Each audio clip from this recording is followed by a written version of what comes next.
It all comes down to this. New Prairie and East Central squaring off for a chance to call themselves the best team in Class 4A in 2022. It was all Irish from the beginning. The team started off on a 12-4 run, and they did not look back as they took this one wire to wire here tonight. A tough stretch coming up for undefeated Notre Dame women's basketball. On Thursday, they'll welcome 20th-ranked Maryland to town before a top 10 showdown with UConn on Sunday. For a lot of teams, going 9-3 and making a trip to regionals means a successful year.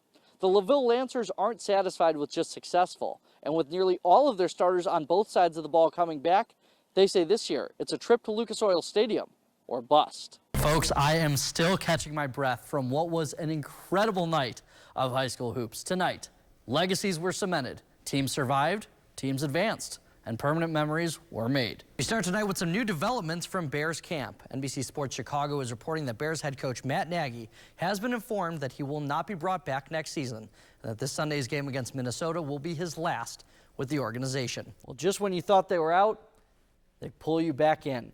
The Chicago White Sox are just 2 games back in the Central Division, as well as 2 games back of the 3rd wildcard spot. The 1-1 pitch is launched deep out towards right field. Goodbye! It's not about how you start, but how you finish. Owen Casey had a tough go of things in his first month in South Bend. But since then, Casey has made himself an everyday fixture in the Cubs lineup. Lottery homer, and no doubt about this one. First month, I honestly really struggled. But, you know, I kept with my approach and my plan, and I knew everything was going to pan out and how to get my feet wet a little bit. But, you know, I just try to be hitterish. Number 20, Owen Casey. Casey came to the Cubs in a December 2020 trade with the Padres involving former Cub Yu Darvish. Being part of a high-profile deal, Casey says he was a bit taken aback when he heard the news. I'm not going to lie, I was pretty starstruck. Kind of like felt like floating on a cloud because I hadn't been with the Padres for a long time.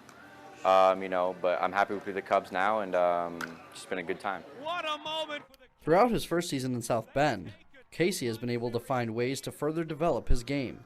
Skipper Lance Reimel says Casey is the type of player who can disrupt an opponent's gameplay. Pitchers they're gonna have to pitch to him differently. He's a big threat in the middle of our lineup. You know, he can put you out, or he can hit an oppo double. He does a lot of great things at the plate. Don't sleep on this guy. He can play left and right field and has a good arm too. Reimel has had a front row seat to watch Casey's approach when he's at the dish.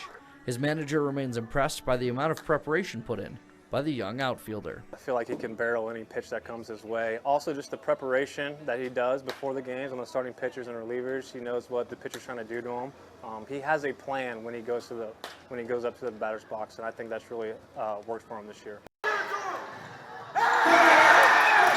Does Davion Goins have your attention? How about now? If not, he should. The high-flying senior forward for Cassopolis has been turning heads this season with his rim-rattling dunks. The energy and passion he shows on the court can be linked to early childhood battles with his brother Devontae on their driveway hoop, where the older Goins brother would dominate. He'd always cross me over, dunk on me, and I just used to say, "You just doing that because you taller than me," and then growing up and then just practice trying to be better than him. He always talks to me at the games, tells me what I need to do, and I really try to listen to him and then put it into my game. Showtime today. But his game includes much more than just spectacular dunks. Obviously the athleticism stands out, but it was really just the desire. I mean, he would text me 6, 7 o'clock in the morning in the middle of the summertime asking me if we can get in the gym, and I knew right there, I was like, the passion is there. And if we can really hone that in on all his other skills, he'll go do big things. I'm finna pull out the nastiest dunk. Davion is hoping that his passion for the game and desire to be the best will help him play at the next level, where he already has more than 10 offers. You can't just come and play and think that you're going to be good on the court. You have to come put in the extra work to be successful.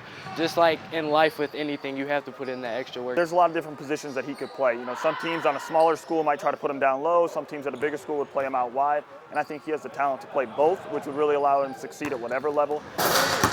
Reporting for WSBT 22 Sports, I'm Leo Goldman.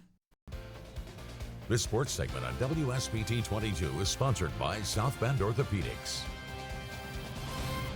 It was the first year in a new millennium. Y2K in the rearview mirror, the internet craze sweeping the nation. And Notre Dame hires a spunky young head coach with an affinity for turtlenecks named Mike Brey. Bray would go on to become the winningest coach in Irish men's basketball history and a fan favorite for the Irish faithful. Tonight at Purcell, one final home game for a man whose legacy will live forever in the Notre Dame history books. Following a video tribute, Bray entered Purcell Pavilion to a standing O. He saluted the crowd as he got near the bench. After 23 years, he's coaching his final game in this building tonight. Notre Dame hosting the conference-leading Pitt Panthers.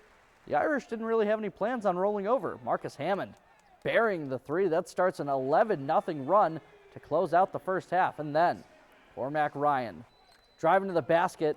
Count that, baby, and a foul. The Irish, maybe inspired by Bray, led 25th ranked Pitt 42-28 at halftime. Let's move to the second half. Marcus Hammond doing some more damage, knocks down the three here to put Notre Dame up by 15. And then it's the super senior again, Cormac Ryan, picking the pocket and taking it all the way for the slam to put the Irish up 17. Notre Dame wins Mike Bray's final home game as head coach 88-81.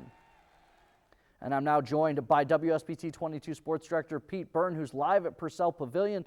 Pete, an emotional night for Notre Dame, but able to end Mike Bray's final home game with a W. Take us through what you saw there tonight. Thanks, Pete. Well, staying on the hardwood for teams in Michigan this time of year is what you train for. It's postseason action in the Mitten State, and we've got squads that have their eyes on the prize, a state title for their schools. We'll start tonight in Edwardsburg. Niles and Dowagiac squaring off in District 47. Niles was down double digits at the half, but they weren't going down without a fight. Madison Zach with the steal finds Elizabeth Vandepute down low for the score. But from there, it was all Dowagiac. End of the third, Maggie Weller from the parking lot. The long three is good to beat the buzzer and put her team up by 32. Chieftains win 54-29. So who will they face, Benton Harbor or Edwardsburg? Benton Harbor starting out strong. Desiree Kiles knocks down the J, getting the Tigers on the board first. The host Eddie's going toe-to-toe, though. Mackenzie Scheibel. She's money from long range. Eddies win it 53-43. They will face Dowagiac in the district final on Friday.